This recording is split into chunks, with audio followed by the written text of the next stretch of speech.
So I won't introduce myself because, as David said, it's in the booklet, but I will introduce the magazine that I've brought today and that I am the founding editor of, and which I founded 18 months ago now when my daughter was 9 months old. I was nursing her and scrolling my phone, which is, a terrible habit at the worst of times, best of times. And I came across an article that related a discussion then underway in British Parliament, discussing the terminology around women and motherhood. And the argument presented by one of the ministers was that we need to change the terms breastfeeding to chest feeding to accommodate trans people, and pregnant women to pregnant people for the same reason. And I think like the rest of you, I've been keeping abreast with a chest with these sort of developments. Very good. Thank you. For a few years now, but that for me was a bit of a snapping point. It was really personal in that moment. I was literally nursing my baby. And yeah, I think that's how, I've been a freelance writer for a few years now, but I felt like I had to do something more. And so I began with a group of women who were happy to join me on this crazy journey, a magazine where we would reclaim feminism. We would be against the political narrative, seeking truth instead of seeking the political narrative, promoting virtue above virtue signalling, and resilience above victimhood as well.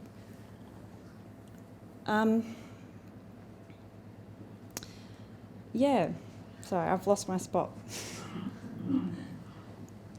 So I wasn't just offended, I was irate. We've received incredible support and encouragement since we began. We printed our first issue in November last year, and since then we've printed another issue, which I've got with me today, which came out last month, and we're already full speed ahead into our third issue. So we're gaining momentum, which is really, really exciting.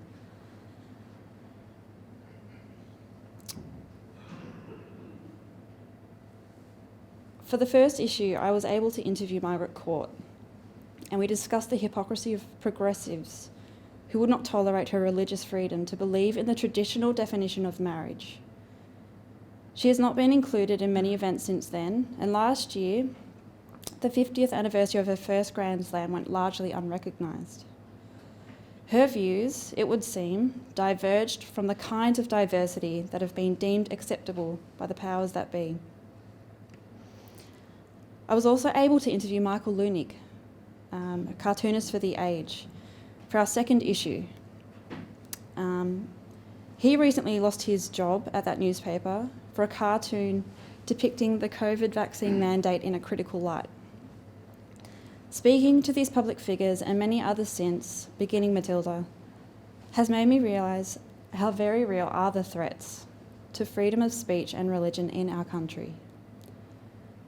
Today, I present what I believe to be a key to recognising and saving these freedoms, not alone as Christians contra mundum, against the world, but in some instances in union with those who do not subscribe to religious belief, but who understand why protecting these freedoms are necessary for the protection of each of our freedoms, because they are foundational. In the beginning was the Word, and the Word was with God, and the Word was God. Words matter. And this opening line of St. John's Gospel teaches us just how significant language is, something millennia in the making. Words carry meaning and carry layers of meaning according to how they have been engaged in the past.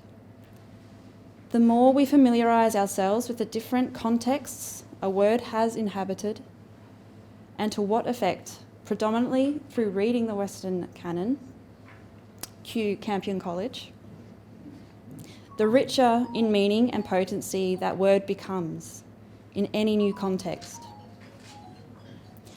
Take, for example, the word love. One of the most beautiful early Christian declarations of love can be found in the first letter of St. John. He writes, "Beloved, let us love one another, for love is of God, and he who loves is born of God and knows God. He who does not love does not know God, for God is love." It's become more acceptable today to say that love is love rather than God is love. But the tautology, the circuitous love is love, gives the impression of saying something, of meaning something, when in fact it says nothing, means nothing. Shakespeare's "Love is not love which alters when an alteration finds" sounds similar, but it is vastly richer in meaning. Language and meaning is rich territory where Christians can really expose the poverty of the secular worldview and cause a bit of mischief with it too. We can say, "I love God, and after all, love is love." You can't argue against it because there is in fact nothing to argue against. Words are in fact freedom. Wittgenstein said, "All I know is all I have words for." Speech is in a very real sense itself freedom. To explore freedom of speech from different angles, when we frame this same freedom as involving freedom to question, freedom to doubt, freedom to voice belief of what's true, it revives a fuller sense of this belief and this freedom, which can begin to be received with apathy if bandied around too frequently. When I interviewed a couple of weeks ago, world-renowned ethicist Margaret Somerville, and her interview comes out in our 3rd issue later this year, she related how once after giving a talk, a woman approached her and said, "Thank you. I think I already believed everything you said today, but I didn't have the words with which to say it." Retelling the story, Margaret broke down in tears and said, "That's all I want to do. Give people the words to say it, what they already believe." She noted that younger generations have been equipped with a woke vocabulary, which can be so incredibly impregnable to outsiders. It's an inverted bourgeoisie, where only a select elite has full mastery of the politically correct nomenclature, and this only because they themselves are its architects. To repeat Wittgenstein, "All I know is all I have words for." The world that is being articulated for younger generations is one that fails them so much, denies them so much. There is nothing morally neutral about employing this type of language. Words have also been weaponized. As St. Francis of Assisi said, "Always preach the gospel. When necessary, use words." Witness is a powerful thing, but in a society that now freely flaunts its disdain of the permanent things, in the words of T.S. Eliot, including God, it is growing increasingly more urgent to use words, which is why any Christian who does not one day want to be accused of quietism is also duty-bound to hold to account leaders, governments, and the wider cultural landscape to their self-prescribed progressive standard of values, even though these are at variance with their own. When the media, corporations, governments, and leaders bring out their buzzwords of inclusivity, diversity, tolerance, and such, what they are really doing is pulling out their trump cards.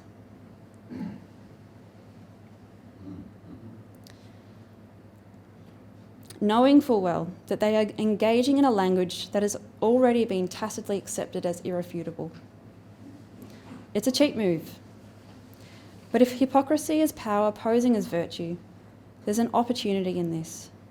From the public intolerance and exclusion of Margaret Court to the secular inquisition of Cardinal Pell, a culture that can't live by its own values can be played to advantage simply by exposing its hypocrites. Sir Roger Scruton writes in his introduction to Dietrich von Hildebrand's memoir, My Battle Against Hitler, that the relevance of von Hildebrand's story has by no means diminished. Extremist ideologies are again growing around us, and we hesitate to describe them in their own language, for fear of provoking them to pursue their aims. Reading von Hildebrand reminds us that there is only one sure remedy against an ideology of hate, and that is to expose it to public criticism and to affirm what it denies. The ardent faith that inspired von Hildebrand is not easily recovered in our sceptical times, but through his love of truth and his brave opposition to a public culture of deception, he bore witness to values that we still share. The art we need to practice, as defenders of the freedoms we have been discussing today, is to strike a balance between bringing the divine logos into the world, refusing to compromise our Christian values, and employing a language that can be recognised and understood by all in a society that grows more distant and unfamiliar with its Christian roots. No small task.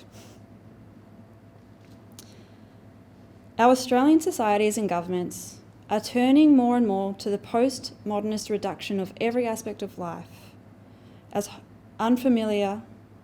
as something to control, as David's already pointed out. It is not only uncomfortable and unfamiliar with mystery and uncertainty, but also hostile to it because by their nature, these things cannot be controlled. I discussed this too with Margaret Somerville. As she observed, postmodernism stripped back to its fundamental aim can be summed up in the word control. Control over our own lives and over others. This is how she understands the pro-euthanasia advocates she is daily engaging in debate with. I agree that this need for control is the secular solution to abate the fear of the unknown and of suffering, and either reduces itself to nihilism in the understanding that the cause for control is futile, or in secular humanism, which places man at the pinnacle of existence and therefore the arbiter of morality, not nature or God. But postmodernism as a way of life pales in comparison to the riches of our Western heritage. We see this precisely through its vocabulary. Karl Marx said, "Keep people from their history and they are easily controlled." If we have no knowledge, understanding, or appreciation of the past, we have no roots. And having no roots, we become drifters. We're told this is a virtue of openness, which is why I deliberately chose it as our theme for our most recent issue. To discuss and explore what this really means and when openness becomes its own kind of prison. The purpose of being open, I think, is to test everything, as St. Paul exhorts us to do. But, as you all know, he follows on, hold fast to what is good, which is Matilda's motto. An idea that I really think defenders of religious freedoms need to explore more is the idea that he who is not against us is for us. In our first issue of Matilda, we published an article called The Conservative Greenie, exposing how many progressives exploit the environment cause for other political agendas.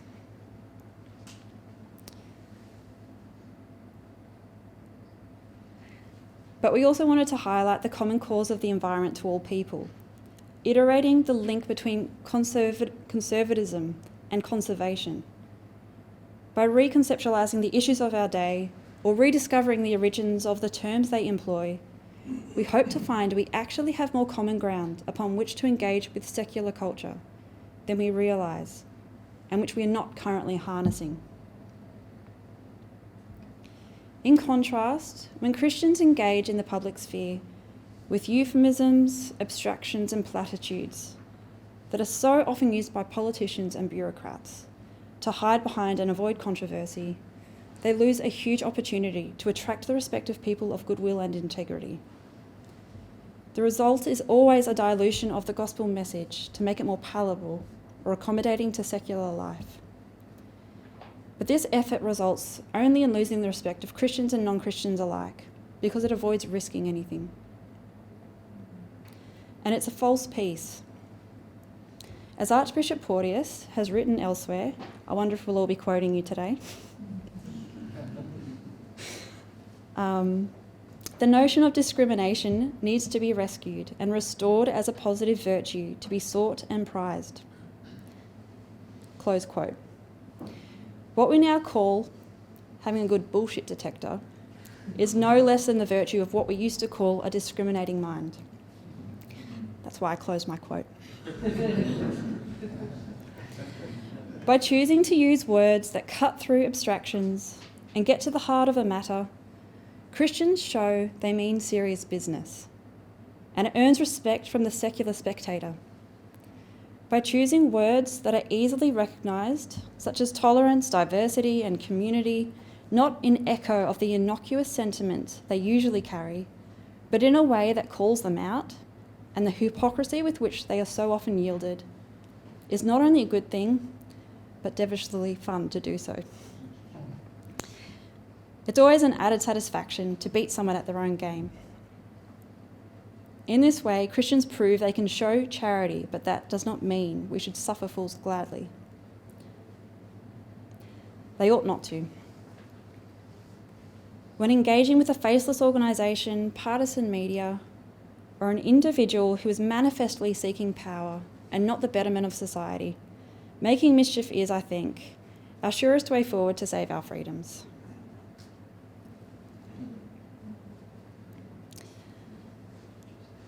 The worst thing you can do to the devil is laugh at him, said St. Thomas More, a man for our times. A great example of someone who does this is British comedian Russell Brand. He's outrageous, but he genuinely doesn't care what anyone thinks, and is happy to point and shout that the emperor isn't wearing clothes. He has such a gift of turning woke language on its head and has amassed a huge following on social media for it. When engaging with others who do not seek status on the moral high ground and are not opportunistically seeking the nearest Christian as a way to do it, I think Christians can take another more amenable attitude. Honesty and intentionality with words is a major force that many non-religious do better than those who profess faith in God. These are the people who are curious, who desire the truth. I keep losing my spot. People who are curious, who desire the truth wherever it may lead, and are willing to step into that space between groups where real conversation happens. And it does happen. I sat down with University of Melbourne professor Holly Lawford-Smith and spoke with her about feminism and the trans narrative. This woman is not a Christian. She is a self-proclaimed radical feminist and stands for many things I don't. But she has shown honour and integrity recently in launching a website which calls for testimonies from women about sharing women-only spaces with trans women. Nowhere does she state on the website any hostile views towards transgenderism. She is simply collecting stories, data, to understand and garner knowledge about this situation and the trans narrative. But the backlash she has received simply for creating this forum nearly cost her career, and definitely her social prestige and acceptance. Even sitting down with her on Melbourne University grounds, we were in a beer garden, she was aware of people staring at us. This was not a paranoid woman. If anything, she was temperamentally as phlegmatic as they come. But our conversation was not approved. She's still feeling the penalty of her initiative, which is doing great work to hold the trans narrative to account. She's someone to admire and imitate in the virtue of commitment to truth and courage, no matter what the cost.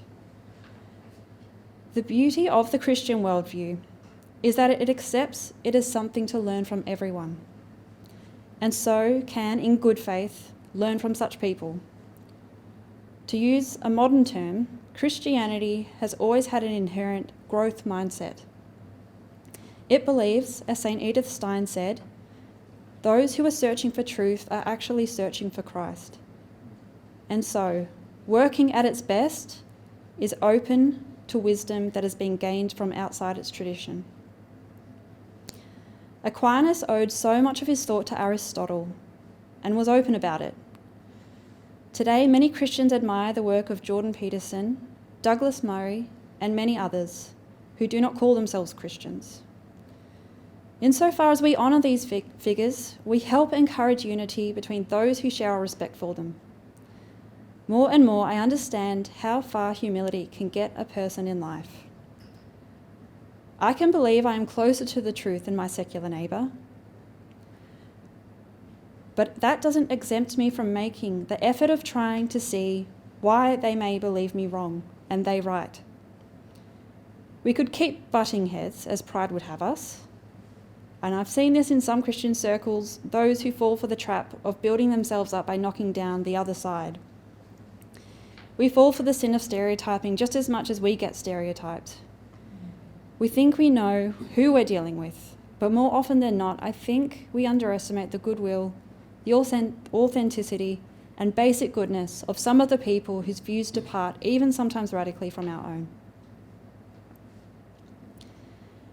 Add to this that I really do believe we are culminating towards a historical moment where more individuals are beginning to believe what George Orwell said, that progress and reaction have both turned out to be swindles.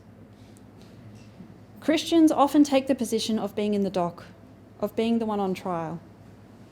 And unfortunately, though understandably, this has created a bit of a culture amongst serious Christians of defensiveness. But if I'm right in believing that more people are seeing secularism for what it is, as something that comes up short in answering the deep human need for the infinite mysteries of truth, beauty, and goodness, he or she should have the confidence to turn the burden of proof back on their secular counterparts and speak about their traditions and values, not from a posture of apology, but conviction. The idea that life is made meaningful by shouldering the heaviest burden one can carry, as popularised by Jordan Peterson, has generated huge interest and support. He revealed, more than perhaps any other contemporary thinker today, how starved for meaning young people especially are, and that they know it. Christians can take heart from this and revive their confidence that individuals yearn to be challenged, not accommodated. When the values of secularism are exposed as lacking integrity, potency, and richness, unable to present individuals with a higher calling than to be kind, they are weakened in philosophy and in example whenever those who make the utterance fall short themselves. I'd like to end with the words of Margaret Somerville again. I'm not sure if she was intentionally echoing scripture when she said, "You don't actually need a lot of ethical people in order to save a culture or society." But it reminded me of how God promised, end quote, but it reminded me of how God promised Abraham he would not destroy the city for the sake of 10 just men. If Australia can muster up just enough just people, willing to lose favour in the cause for freedom, by embracing our roots and calling upon the wisdom of the ages, by making the most of the power of language, by engaging in Christian apologetics unapologetically, and by building fresh connections between ideas that have been ossified in the bland and bastardised language of progressive politics, freedom of speech and freedom of religion will be less threatened. And Christians, having preserved their distinct identity, an infinitely richer and hope-filled worldview, will possess something both Christians and non-Christians alike will consider worthy of respect and protection. Thank you.